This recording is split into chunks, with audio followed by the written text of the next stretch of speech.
Hello everyone, Don here again with another update on the W.A.R Corsair project. Alright, so this past week I was looking to get the wings filled in, sanded. So I got those all done. Mixed up the microballoon slurries. Got that all coated. Everything's blended in nicely. Both sides. And after doing the microballoon mix on this side, I had a little bit left over and I filled in some of that low spot there, gave it a quick sand down. Still needs more, but I just using up what I had made. This one here has still got some heavy little spots. I'll take in when I mix up some more micro slurry to do the front of the plane, I'll go in and hit some of these. I mean, these are probably okay to fill with the epoxy wipe, but I'll just mix up some micro balloons a little thin, just a real thin. Well, I'll make the slurry for that tank, but when I do the first epoxy wipe, I'll do the first coat with a little bit of micro balloons in it to help fill a little faster, because you put that on, squeegee it off, wait 30 minutes, put more epoxy on, squeegee it off. You got to keep doing that until all these low spots fill in. So if I put a little slurry in, microballoons with the first batch, it'll kind of fill a little faster, and then preceding ones after that will take care of the rest.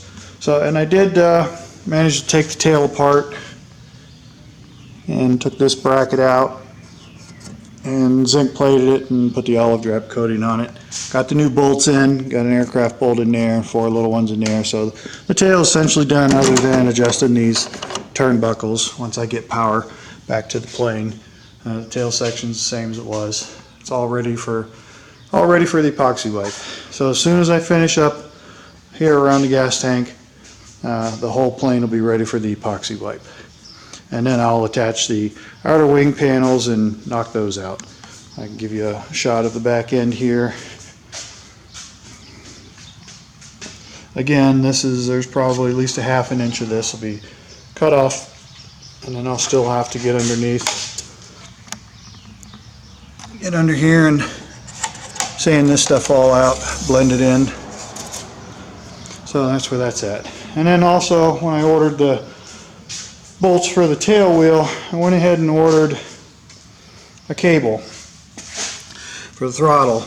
I had to get in the plane and figure out where I was going to put the throttle quadrant. That's the bulkhead fitting that will go on the firewall for the cable to come out. It was, I think, $56 for this cable. It's 48 inches. And then this little gadget here is what I just made for it. I used my CNC to cut this piece out. Made the handle on the lathe, and then on the back side I had to do a little cutout window here for the internal mechanisms. So this is the back plate. I cut that out on the CNC. And then this is what the throttle looks like from the inside. It's got a fork there, larger fork to fit this 3/16 inch. And back here on the cable is a groove right here. There'll be a bracket that will go around this groove, basically a piece of aluminum angle, in some form to, once that drops in there, and latch it in so it won't come out. And it falls perfectly into a spot on the plane where it falls right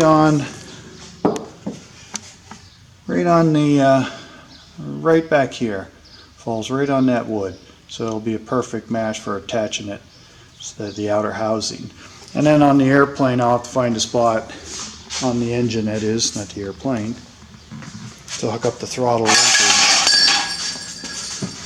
But the throttle cable is going to pass up through here, through the firewall, and come up to here. So somewhere back in here, there's going to need to be a similar type bracket to hold the housing back here. So that's how that's going to hook up.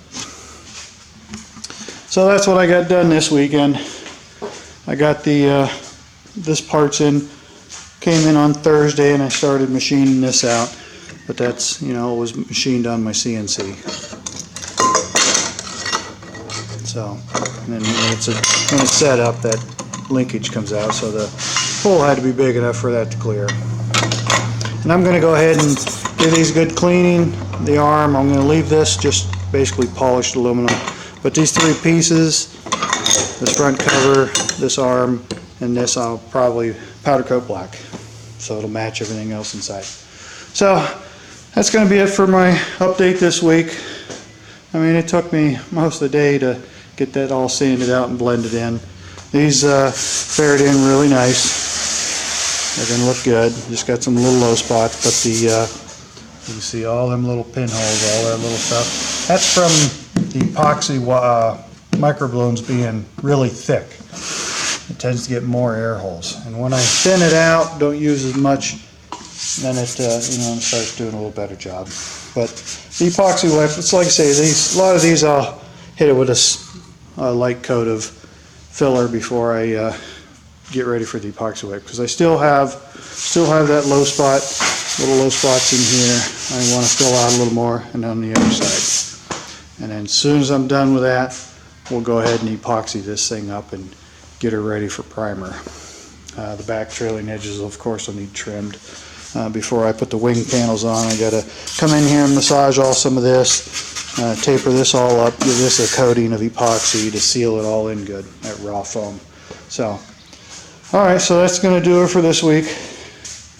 There's quite a bit of work just on these wings. The outer wing panels, they should go fairly quick because they're all straight. When we're working in these compound curve zones here, these did turn out really nice. So the more attention to detail you do when you're foaming it and shaping the foam, the far better your finish is going to be once it's glassed. It'll be a lot less work. So, alright guys, that's going to do it for this week. Again, appreciate everybody taking time to watch my videos. Like always, feel free to leave any comments, questions, or concerns, and I'll answer them as they come in. So in the meantime, we'll catch you guys next weekend, and hopefully we'll be ready for some epoxy wipe.